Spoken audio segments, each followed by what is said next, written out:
ఆంధ్రప్రదేశ్‌కి కేంద్ర ప్రభుత్వం ఒక గుడ్ న్యూస్ చెప్పింది. గతంలోనే కేంద్ర ప్రభుత్వం ఒక పథకం ప్రకారం రోప్‌వే ప్రాజెక్ట్‌ని దేశవ్యాప్తంగా ఇది సాగరమాల ఎలా అయితే డెవలప్ చేశారో, భారత్‌మాల ఎలా అయితే డెవలప్ చేశారో, హిల్ ఏరియాస్‌లో కొండ ప్రాంతంలో కూడా దీనికి సంబంధించినటువంటి ఒక ప్రత్యేకమైన ప్రాజెక్ట్‌గా తీసుకొని రోప్‌వే ప్రాజెక్ట్‌ని డెవలప్ చేయాలని కేంద్ర ప్రభుత్వం డిసైడ్ చేసింది.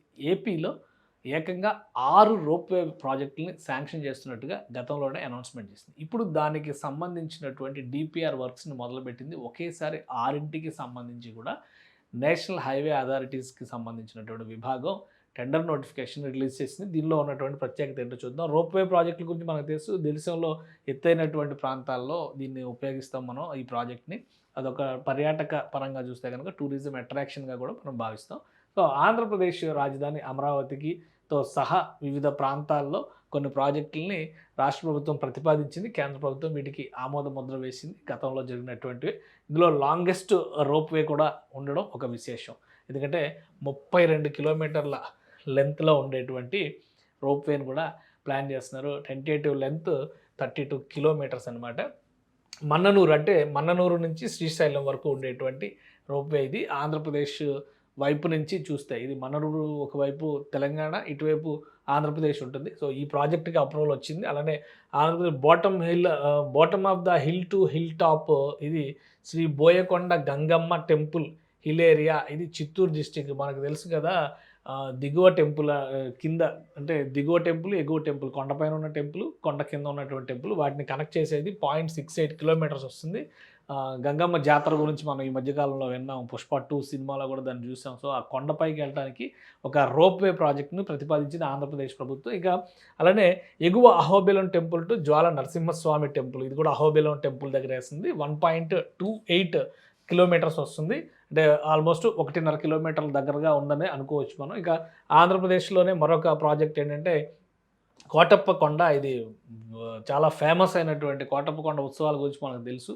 సో, కోటప్ప కొండకి సంబంధించి కూడా దిగువ నుంచి కొండపైకి 1.3 కిలోమీటర్స్ 1.23 కిలోమీటర్స్ టెంపుల్ రోప్‌వే స్ట్రక్చర్‌ని ఇక్కడ ఎస్టాబ్లిష్ చేయాలని చెప్పని డిసైడ్ చేశారు. అలానే మరొకటి బరం పార్క్, భవానీ ఐలాండ్. ఇది కృష్ణా నదికి అడ్డంగా వేసేటువంటి రోప్‌వే ప్రాజెక్ట్ ఇది 0.85 కిలోమీటర్స్. ఇది టూరిజం అట్రాక్షన్. ఇవన్నీ కూడా ఆల్మోస్ట్ టెంపుల్ ఏరియాస్. ఇది టూరిజం కింద మనం చూడొచ్చు. ఈ 3 టెంపుల్ ఏరియాస్ కిందే మనం చూడాలి. అంటే తీర్థక్షేత్రాల పర్యటనకు సంబంధించి వచ్చే వాళ్ళకి ఒక మధురానుభూతి అవుతుంది. ఇక ఆంధ్రప్రదేశ్‌లోనే మరొకటి కోరుకొండ, ఈస్ట్ గోదావరి జిల్లాలో ఉన్నటువంటి కోరుకొండ లక్ష్మీ నరసింహస్వామి టెంపుల్. అది దిగువ హిల్ కింద నుంచి పై వరకు అనమాట. ఇది చాలా చిన్న ప్రాజెక్ట్ అవుతుంది. 0.25 కిలోమీటర్స్ అనమాట. అంటే ఒక పావు కిలోమీటర్ మాత్రమే ఉంటుంది. మొత్తం ఈ 6 ప్రాజెక్టులని ఆంధ్రప్రదేశ్ ప్రభుత్వం ప్రతిపాదించింది. వీటన్నిటిని కూడా కేంద్ర ప్రభుత్వం ఆమోదించింది. గతంలోనే దీనికి సంబంధించినటువంటి అనౌన్స్‌మెంట్ కూడా చేసింది. ఆంధ్రప్రదేశ్‌లో ప్రతిపాదించినటువంటి రోప్‌వే ప్రాజెక్టుల్ని కేంద్రం ఆమోదిస్తుందని చెప్పని కూడా తెలిపింది. సో, ఇదే అంశాన్ని దృష్టిలో పెట్టుకొని ఇప్పుడు దీనికి సంబంధించినటువంటి డీపీఆర్ వర్క్స్‌ని మొదలుపెట్టింది. ఒకేసారి ఆంధ్ర, కర్ణాటక 2 చోట్ల ఉన్నటువంటి ప్రాజెక్టులన్నిటికీ సంబంధించినటువంటి డీపీఆర్ టెండర్ దీన్ని రిలీజ్ చేసింది. కేంద్రం అంటే నేషనల్ హైవే అథారిటీస్ పరిధిలో ఉండేటువంటి సంస్థలు ఇవి రిలీజ్ చేసినాయి. దీన్ని ఒకసారి మనం చూస్తే కనుక carrying out detail project report study of development ropeway projects in the state of Andhra Pradesh and Karnataka రెండింటికి కల్పించారు. Carrying out the detail project development ropeway projects state of Andhra Pradesh, Karnataka. So, work description అదే ఇచ్చారు. Please refer the tender documents. ఇది లేటెస్ట్‌గా release చేసినటువంటి tender. ఇక దీనిలో ఆసక్తి ఉన్నవాళ్ళు బిడ్డింగ్ చేస్తే పీరియడ్ ఆఫ్ వర్క్ 180 డేస్ పెట్టారు మొత్తం. దానిలో బిడ్ వ్యాలిడిటీ 120 డే. అలానే కన్సల్టెన్సీ సర్వీసెస్ ఇవన్నీ పెట్టారు. మొత్తం మీద చూస్తే కనుక 6 నెలల నుంచి సంవత్సరం లోపు ప్రాజెక్టులు కంప్లీట్ అయ్యేటువంటి అవకాశం ఉంటుంది. ఎందుకంటే 180 డేస్ మ్యాక్సిమం పీరియడే పెట్టారు కాబట్టి వీలైనంత ఫాస్ట్‌గా కంప్లీట్ అవుతుంది. మొత్తం మీద 6 రోప్‌వే ప్రాజెక్టులు ఏపీలోకి రాబోతున్నాయి. ఈ డీపీఆర్ ప్రాసెస్ కంప్లీట్ అయిన తర్వాత బిడ్డింగ్‌లోకి వెళ్ళి ఫైనాన్షియల్ బిడ్స్ అన్నీ కూడా క్లియర్ అయిన తర్వాత అక్కడ గ్రౌండ్ సర్వేలన్నీ కంప్లీట్ చేయడానికి వీటన్నిటికి ఒక 6 నెలల సమయం పట్టొచ్చు. సో, మొత్తం ప్రాజెక్ట్ ఎలకేషన్ అయిన తర్వాత మరొక 6 నెలల నుంచి సంవత్సరం అంటే ఏడాదిన్నర కాలం తర్వాత చూస్తే కనీసం ఏడాదిన్నర 2 ఏళ్ల సమయంలోపు ఈ ప్రాజెక్టులని లాంగెస్ట్ ప్రాజెక్ట్ కూడా ఉంది. ఇందులో 32 కిలోమీటర్లు మన్ననూరు శ్రీశైలం ప్రాజెక్ట్ ఉంది కాబట్టి అది కొంత టైం పట్టొచ్చు. మిగతావన్నీ చిన్న ప్రాజెక్టులు ఉన్నాయి. అన్నీ కూడా బిలో 2 కిలోమీటర్స్ ప్రాజెక్ట్స్ ఉన్నాయి.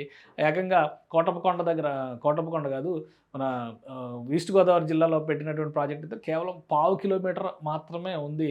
సో, అందుకని వీటన్నిటిని వీలైనంత వేగంగా షార్ట్ పీరియడ్‌లో కంప్లీట్ చేయడానికి అవకాశం ఉంటుంది. డీపీఆర్ ప్రాసెస్ స్టార్ట్ అయింది కాబట్టి ఎవరైతే బిడ్డర్స్ వస్తారో వాళ్ళల్లో ఎలిజిబుల్ పార్ట్నర్స్‌ని సెలెక్ట్ చేసిన తర్వాత వీలైనంత వేగంగా ఈ పనులు మొదలవుతాయి. ఏపీలో రోప్ టూరిజం అనేది ఒక స్పెషల్ అట్రాక్షన్ పాయింట్‌గా మారేటువంటి అవకాశాలు కనిపిస్తున్నాయి.